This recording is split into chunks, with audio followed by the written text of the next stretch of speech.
ഈ മഹാദുരന്തത്തിൽ ഒരു പച്ചപ്പ് നിറഞ്ഞ ഒരു കാഴ്ചയായിരുന്നു. ഇവരുടെ സ്നേഹം അത്രമാത്രം വൈകാരികമായ സ്നേഹാനുഭവങ്ങൾ തന്നെയാണ് നമ്മൾ കണ്ടത്. ഇതുമായി ബന്ധപ്പെട്ട വിപിൻ സി വിജയൻ ചെയ്ത റിപ്പോർട്ടിൽ കൃത്യമായ രീതിയിൽ അവർ പറയുന്നുണ്ട്.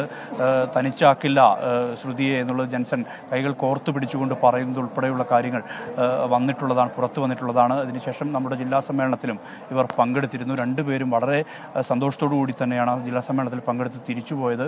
പക്ഷേ അത് കഴിഞ്ഞ് ഏതാനും ദിവസങ്ങൾ പിന്നിടുമ്പോൾ ഇവർ ഇപ്പോൾ ജെൻസൺ മരിച്ചിരിക്കുന്നു എന്നുള്ള യാഥാർത്ഥ്യം ഉൾക്കൊള്ളാൻ ആർക്കും കഴിയുന്നില്ല. പ്രത്യേകിച്ച് സുഹൃത്തുക്കൾക്ക്, ബന്ധുക്കൾക്ക്. ചൂരൽമലയിൽ നിന്ന് പോലും ആളുകൾ ഇവിടേക്ക് എത്തിയിട്ടുണ്ട്. മുണ്ടക്കയിൽ നിന്നും ആളുകൾ എത്തിയിട്ടുണ്ട്. ചിതറിപ്പോയ മനുഷ്യർ അവർ എല്ലാം തന്നെ ഈ ജെൻസനെ അന്ത്യയാത്ര നൽകാൻ വേണ്ടി ഇവിടേക്ക് എത്തിയിട്ടുണ്ട്. അത്രമേൽ വൈകാരികമായ അനുഭവങ്ങളിലൂടെ ഈ നാട് കടന്നു പോകുന്നു. കഴിഞ്ഞ 1.5 മാസത്തിൽ ഏറെയായി അത്രമേൽ സങ്കടകരമായ അവസ്ഥയിലൂടെ ഈ നാട് കടന്നു പോകുന്നു. അതിനിടയിലാണ് ഇത്തരത്തിൽ ദുരന്തം വീണ്ടും ആവർത്തിച്ചിരിക്കുന്നത്. പലരും വിതുമ്പലടക്കാൻ കഴിയാതെ ഇവിടെ നിന്നും മടങ്ങുന്ന കാഴ്ച നമുക്ക് കാണാൻ കഴിയുന്നു. നാടിൻ്റെ നാനാതുറയിൽ നിന്നും നിരവധി പേരാണ് ഈ ജെൻസന് അന്തിമോപചാരം അർപ്പിക്കാൻ എത്തിയത്. എന്തായാലും ജെൻസൺ എന്ന് പറയുന്ന യുവാവ് ഈ ദുരന്തകാലത്തെ ഓർമ്മിക്കുമ്പോൾ അതിലൊരു പച്ച നിറമായി തന്നെ അത് ഏറ്റവും ഹരിതാഭമായി തന്നെ പ്രണയമുള്ളിടത്തോളം കാലം, സ്നേഹമുള്ളിടത്തോളം കാലം, പാരസ്പര്യവും ഉള്ളിടത്തോളം കാലം ആ കാലത്തെല്ലാം തന്നെ ജെൻസൺ എന്ന പേര് ഓർമ്മിക്കപ്പെടും. ജെൻസൺ എന്ന യുവാവ് ഇവിടെ ഓർമ്മിക്കപ്പെടും. 28 വയസ്സാണ് ജെൻസന്റെ പ്രായം. 10 വർഷത്തെ പ്രണയമാണ് ശ്രുതിയുമായി ഉണ്ടായിരുന്നത്. ആ 10 വർഷത്തെ പ്രണയത്തിനൊടുവിൽ വിവാഹ നിശ്ചയം കഴിഞ്ഞു. ആ വിവാഹ നിശ്ചയം കഴിഞ്ഞ് അതിനുശേഷം വിവാഹത്തിലേക്ക് അടുക്കുന്നു എന്നുള്ളത്. ഡിസംബർ മാസമായിരുന്നു വിവാഹം നിശ്ചയിച്ചിരുന്നത്. ആ വിവാഹം നിശ്ചയിച്ചിരുന്ന അത് വലിയ ആഘോഷമായി തന്നെയായിരുന്നു വിവാഹ നിശ്ചയം. കാരണം ശ്രുതിയുടെ വീടിൻ്റെ പാലുകാച്ചൽ ചടങ്ങും നടന്നത് അന്ന് തന്നെ ആയിരുന്നു. അപ്പോൾ വളരെ ആഘോഷമായി അത് നടത്തി. അതിൻ്റെ ചിത്രങ്ങളെല്ലാം തന്നെ പുറത്ത് നമ്മൾ കണ്ടതാണ്. അത് വല്ലാത്തൊരു സ്നേഹത്തിൻ്റെ ഒരു കാഴ്ചയായിരുന്നു. പക്ഷേ ഉരുൾപൊട്ടൽ ദുരന്തം ശ്രുതിക്ക് ജീവിതത്തിലെ ആദ്യത്തെ ഉരുൾപൊട്ടലായി. അതിൽ അവരുടെ കുടുംബാംഗങ്ങളെല്ലാം തന്നെ ഇല്ലാതാകുന്ന ഒരവസ്ഥയുണ്ടായി. അതായത് അമ്മ സബിത, അവിടുത്തെ നേരത്തെ വാർഡ് അംഗമായിരുന്നു മേപ്പാടി പഞ്ചായത്തിലെ. മേപ്പാടി പഞ്ചായത്തിലെ വാർഡംഗമായിരുന്നു. അച്ഛൻ ശിവണ്ണ, സഹോദരി ശ്രേയ ഉൾപ്പെടെയുള്ളവരെല്ലാം തന്നെ മരണത്തിന് കീഴടങ്ങേണ്ട അവസ്ഥയിലേക്ക് എത്തി. വീണ്ടും ഇപ്പോൾ രണ്ടാമത്തെ ഒരു ഉരുൾപൊട്ടൽ കൂടി ജീവിതത്തിൽ ഉണ്ടായിരിക്കുന്നു. അത് ജെൻസന്റെ രൂപത്തിലാണ്. ജെൻസൺ കാവലാളായി, കരുതലായി എപ്പോഴും ഈ ശ്രുതിക്കൊപ്പം ഉണ്ടായിരുന്നു. അത് വളരെ വളരെ ഹൃദ്യമായൊരു കാഴ്ചയായിരുന്നു. കാരണം ഈ മഹാദുരന്തത്തെ കാണുന്ന ഓരോ ഘട്ടത്തിലും അല്പസമയം എത്തിയ ദൃശ്യങ്ങൾ കൂടി പ്രേക്ഷകർ കാണുന്നുണ്ട്. എന്തായാലും സുർജിത്ത് പറയും പോലെ ഇവിടെ ജെൻസനെ ഒരു നോക്ക് കാണാൻ അങ്ങോട്ടേക്ക് എത്തുന്ന ഈ നടന്നു പോകുന്ന പലരുടെയും പല പ്രിയപ്പെട്ടവരും പല ബന്ധുക്കളും ഒക്കെ മരണമടഞ്ഞവരാണ് ഈ കഴിഞ്ഞ ഉരുൾപൊട്ടൽ. കാര്യം ചൂരൽമലയിലെ മുണ്ടക്കയിലെ മനുഷ്യരൊക്കെയാണ് ഇവർ. അപ്പോൾ അത്തരം ഉണ്ടായ മഹാദുരന്തത്തിൽ അങ്ങനെ പ്രിയപ്പെട്ട ആരെങ്കിലുമൊക്കെ നഷ്ടപ്പെട്ടു പോകാത്ത കുടുംബങ്ങൾ അപൂർവമാണ് ആ മേഖലയിൽ. അപ്പോൾ അങ്ങനെ ഒരു മഹാദുരന്തത്തിൽ അതിനുശേഷം ഒരു അതിജീവനത്തിൻ്റെയും ഒരു ഉയർത്തെഴുന്നേൽപ്പിൻ്റെയും ഒരു ചേർത്തുപിടിക്കലിൻ്റെയും ഒക്കെ ഒരു നല്ല ദൃശ്യമായിരുന്നു ജെൻസൺ, ശ്രുതി എന്നിവരുടെ ആ ദൃശ്യം. പക്ഷേ ഏറ്റവും സങ്കടകരമായ ഒരു ടേണിൽ ജെൻസൺ ശ്രുതിയെ വിട്ടുപോകുന്നു. ആ ദൃശ്യങ്ങൾ ആ വേദനയാണ്. അത് ശ്രുതിക്ക് മാത്രമല്ല, വയനാടിന് മാത്രമല്ല, ശ്രുതിയുടെയും ജെൻസൻ്റെയും കാര്യം അറിയാവുന്ന, വയനാടൻ ദുരന്തത്തിൻ്റെ കാര്യം അറിയാവുന്ന എല്ലാവർക്കും വലിയ വേദന. ജീവിതത്തിൽ എല്ലാവരും നഷ്ടപ്പെട്ടു പോയപ്പോഴും ചേർത്ത് പിടിച്ച് പ്രതീക്ഷ നൽകിയ ആളാണ് ജെൻസൺ. നമ്മളോട് വിപിൻ സി വിജയൻ ചെയ്ത റിപ്പോർട്ടിൽ ഒരിക്കലും തനിച്ചാക്കില്ല എന്ന് ശ്രുതിയോട് പറഞ്ഞ ആളാണ് ജെൻസൺ. മാതാപിതാക്കളും സഹോദരിയും ഒക്കെ അടക്കം 9 പേരെയാണ് ശ്രുതിക്ക് എന്ന് പറഞ്ഞാൽ ഇപ്പോൾ ആശുപത്രിയിൽ കഴിഞ്ഞ ശ്രുതിക്ക് 9 പേരെയാണ് ഈ മുണ്ടക്കൈ ചൂരൽമല ഉൾപൊട്ടലിൽ നിന്ന് ശ്രുതിക്ക് നഷ്ടമായത്. ഈ ചൂരൽമലയിലെ സ്കൂൾ റോഡിലായിരുന്നു അന്ന് ശ്രുതിയുടെ വീട്. അച്ഛൻ ശിവണ്ണ, അമ്മ സബിത, അനിയത്തി ശ്രേയ അടക്കം എല്ലാ പ്രിയപ്പെട്ടവർ ചേർത്ത് പിടിക്കാൻ ഉള്ളവർ എന്ന് കരുതുന്ന വേണ്ടപ്പെട്ടവരൊക്കെയും ആ പാതിരാവിൽ എത്തിയ ഉരുൾ കവർന്നുകൊണ്ട് പോയതാണ്.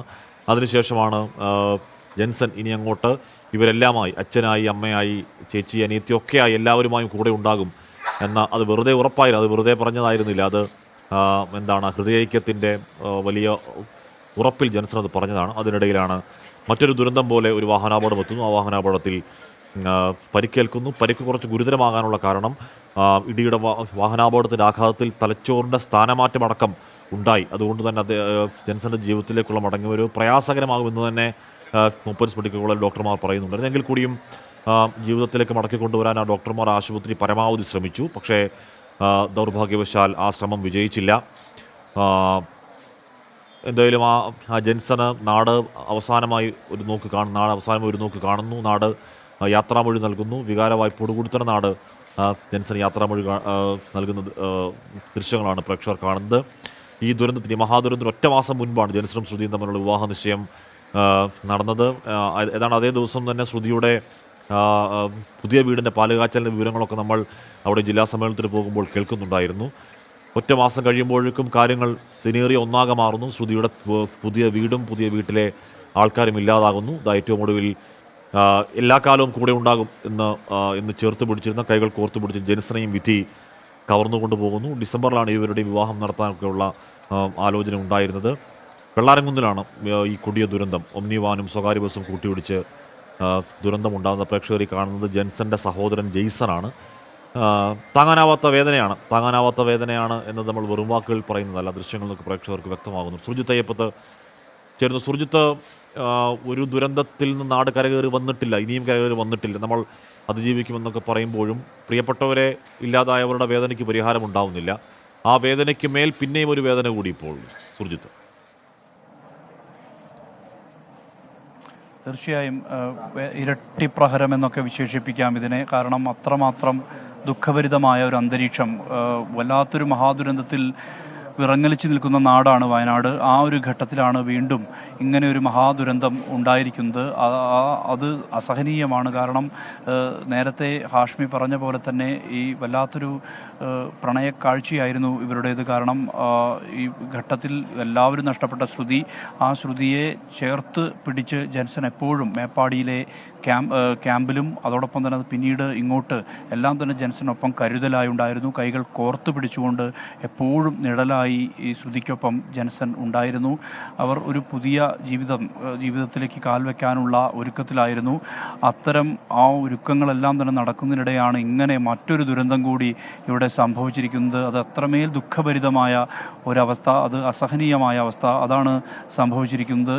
ശ്രുതി ഇപ്പോഴും നേരത്തെ ICU വെച്ച് ശ്രുതിയെ ജെൻസനെ വീണ്ടും അവസാനമായി ഒന്നുകൂടി കാണിച്ചിരുന്നു, ഒരു നോക്ക് കാണിച്ചിരുന്നു. ആ കാഴ്ച അത്രമേൽ ഹൃദയഭേദകമായ കാഴ്ചയാണ്. അവിടെ തളർന്ന് മേശയ്ക്ക് തളർന്ന് കിടക്കുന്ന ശ്രുതി, അതിനടുത്ത് ജെൻസന്റെ മൃതദേഹം. അതൊരു വല്ലാത്ത ഒരു കാഴ്ചയായിരുന്നു. കാരണം അത്രമാത്രം സങ്കടം അണപൊട്ടുന്ന ഒരു മാനസികാവസ്ഥയിലേക്ക് ഇവിടുത്തെ മനുഷ്യർ മാറുകയാണ്. അത്രമാത്രം ദുഃഖഭരിതമായ അവസ്ഥയിലേക്ക് ആളുകൾ മാറുകയാണ്. വിതുമ്പലടക്കാൻ കഴിയാതെയാണ് പലരും ഇവിടെ നിന്ന് പോകുന്നത്. അത് കാണാൻ കഴിയാത്ത വിധത്തിലേക്ക് നമുക്ക് കാണാൻ കഴിയും. അത്രമാത്രം വിതുമ്പലടക്കാൻ കഴിയാതെ ആളുകൾ വിങ്ങിപ്പൊട്ടുന്ന ആ ഒരു കാഴ്ച, അതാണ് ഈ ഇദ്ദേഹത്തിൻ്റെ സുഹൃത്തുക്കൾ, നാട്ടുകാർ, മാത്രമല്ല ഈ മുണ്ടക്കയിലെയും ചൂരൽമലയിലെയും നിവാസികൾ, അവരെല്ലാം തന്നെ ഇവിടേക്ക് എത്തുന്നു. പലരും അദ്ദേഹത്തിൻ്റെ മൃതദേഹം ചേർത്ത് പിടിക്കുന്നു. വിതുമ്പിലടക്കാൻ കഴിയാതെ ആളുകൾ ഇങ്ങനെ വിങ്ങിപ്പൊട്ടുന്ന അത്രമേൽ സങ്കടമായ ഒരു കാഴ്ച, വൈകാരികമായ കാഴ്ച, അതൊക്കെ ഇവിടെ നമുക്ക് തുടർച്ചയായി കാണാൻ കഴിയുന്നുണ്ട്. ആളുകളുടെ വല്ലാതെ വിങ്ങിപ്പൊട്ടി ആളുകൾ ഇങ്ങനെ സങ്കടപ്പെടുന്ന ഒരു കാഴ്ച, അതാണ് ഇപ്പോൾ ഇവിടെ നിന്ന് നമുക്ക് കാണാൻ കഴിയുന്നത്. അത്രമേൽ ഈ നാടിന് സ്വീകാര്യനായ ഒരു ചെറുപ്പക്കാരനായിരുന്നു ജെൻസൺ എന്നുള്ളതാണ്. മനുഷ്യരോട് എല്ലാവരോടും വളരെ സ്നേഹത്തോടു കൂടി പെരുമാറുന്ന ഒരാളായിരുന്നു ജെൻസൺ. അതുകൊണ്ട് തന്നെ ജെൻസൺ ഈ നാടിൻ്റെ ഒരു പ്രിയപ്പെട്ട ഒരു മനുഷ്യനായിരുന്നു. അതാണ് ആ ഒരു വൈകാരികത ആളുകളെ സംബന്ധിച്ചുണ്ട്. അതാണ് ഇങ്ങനെ നമുക്ക് ഈ കണ്ണുനീരിൽ നമുക്ക് കാണാൻ കഴിയുന്നത്. അത്രമാത്രം വിങ്ങിപ്പൊട്ടി സങ്കടപ്പെട്ടാണ് മനുഷ്യർ ഇവിടെ നിന്ന് പോകുന്നത്. വിതുമ്പൽ സഹിക്കാൻ കഴിയാതെ, വിതുമ്പൽ അടക്കാൻ കഴിയാതെ ആളുകൾ ഇങ്ങനെ പോവുകയാണ്. ഇതൊക്കെ ബന്ധുക്കളാണ്. നേരത്തെ നമുക്ക് ഈ അഖിൽ എന്ന് പറയുന്ന ബന്ധു ഉൾപ്പെടെയുള്ളവർ നമുക്ക് കാണാൻ കഴിയുന്നുണ്ട്. ബന്ധുവാണ്. അതുപോലെ തന്നെ അരുൺ ബന്ധുവാണ്. നമ്മളുടെ സ്ഥാപനത്തിൽ തന്നെ ജോലി ചെയ്യുന്ന അരുൺ ബന്ധുവാണ്. അങ്ങനെ അവരുടെ ബന്ധുക്കളെല്ലാം തന്നെ ഇവിടേക്ക് എത്തിയിട്ടുണ്ട്. ടി സിദ്ദിഖ് MLA ഇവിടെ നമുക്ക് കാണാൻ കഴിയുന്നു. അങ്ങനെ ഒരു അന്തരീക്ഷമാണ് ഇവിടെ ഉള്ളത്. മൊത്തത്തിൽ ആളുകളെ സംബന്ധിച്ച് ആളുകളെല്ലാം തന്നെ ഈ വളരെ വൈകാരികമായി ഈ നിമിഷം ഇങ്ങനെ ഒരു നോക്ക് കാണാൻ വേണ്ടി ഇവിടേക്ക് ഇങ്ങനെ ഒഴുകി എത്തുന്ന ആ ഒരു കാഴ്ചയാണ്. ഈ നാടിൻ്റെ ചുംബനം നൽകിക്കൊണ്ട് ഈ നാട് യാത്രയക്കുകയാണ് ജെൻസനെ നേരെ ഇനി ഇവിടെ നിന്നും കൊണ്ടുപോകുന്നത് വീട്ടിലേക്കാണ്. ഏതാണ്ട് 200 മീറ്റർ മാത്രം അകലെയാണ് വീട്. അതിനുശേഷമാണ് ഈ സംസ്കാര ചടങ്ങ് ഉൾപ്പെടെയുള്ള കാര്യങ്ങൾ നടക്കുക. സംസ്കാര ചടങ്ങിലേക്ക് ഉൾപ്പെടെ എത്തുക ആ ഒരു ഘട്ടത്തിലായിരിക്കും. എന്തായാലും ഇവിടെ ധാരാളം ആളുകൾ എത്തുന്നു. മൃതദേഹം അല്പസമയത്തിനകം തന്നെ എടുക്കാനുള്ള ഒരുക്കത്തിലാണ്. കാരണം ആളുകളെല്ലാം തന്നെ കണ്ട് വേഗത്തിൽ തന്നെ വീട്ടിലേക്ക് എത്തിക്കും. വീട്ടിലേക്ക് വേഗത്തിൽ എത്തിച്ച ശേഷം മറ്റ് നടപടിയിലേക്ക് അവിടെ ശുശ്രൂഷ ഉൾപ്പെടെയുള്ളവ നടക്കും. അതിനുശേഷം നേരെ പള്ളിയിലേക്കാണ് കൊണ്ടുപോവുക. പള്ളിയിലേക്ക് കൊണ്ടുപോയ ശേഷം പള്ളിയിൽ സെമിത്തേരിയിൽ CSI പള്ളി എന്ന് പറയുന്നത് ഏതാണ്ട് അടുത്ത് തന്നെയാണ്. ഇതെല്ലാം തന്നെ അവിടെയാണ് ഈ പൊതുദർശന അവസാന ഘട്ടത്തിലാണെന്ന് ആളുകൾ ഔദ്യോഗികമായി പ്രഖ്യാപിക്കുന്നതിന് നാട്ടിലെ ആളുകൾ എന്തായാലും എല്ലാവരും കണ്ട് ഇവിടെ നിന്നും ഇപ്പോൾ ജെൻസന്റെ മൃതദേഹം അല്പസമയത്തിനകം തന്നെ ഇവിടെ നിന്നെടുക്കും. പള്ളിയിൽ വെച്ചാണ് മറ്റ് ശുശ്രൂഷകൾ നടക്കുക. അവിടെ വെച്ചാണ് അവിടെയും കാണാനുള്ള സൗകര്യം ഒരുക്കുമെന്നുൾപ്പെടെയുള്ള കാര്യങ്ങൾ ഇവിടെയുള്ളവർ പറയുന്നുണ്ട്. അതായത് ഇതുമായി ബന്ധപ്പെട്ട നാട്ടുകാരും ബന്ധുക്കളും ഉൾപ്പെടെയുള്ളവർ പറയുന്നുണ്ട്. വളരെ സങ്കടകരമായൊരവസ്ഥ, വേദന നിറഞ്ഞ അന്തരീക്ഷം. ആ അന്തരീക്ഷത്തിലൂടെ ഈ നാട് മുന്നോട്ട് പോവുകയാണ്. ആ നാട് അത്രമേൽ വൈകാരികമായി നിലനിൽക്കുന്നു. അത് നമുക്ക് ഇവിടെ കാണാൻ കഴിയുന്നുണ്ട്. ഇങ്ങനെ മൃതദേഹം ഇവിടെ നിന്ന് മാറ്റാനുള്ള ആ ഒരുക്കത്തിലേക്കാണ് ഇപ്പോൾ മുന്നോട്ട് പോയിക്കൊണ്ടിരിക്കുന്നത്.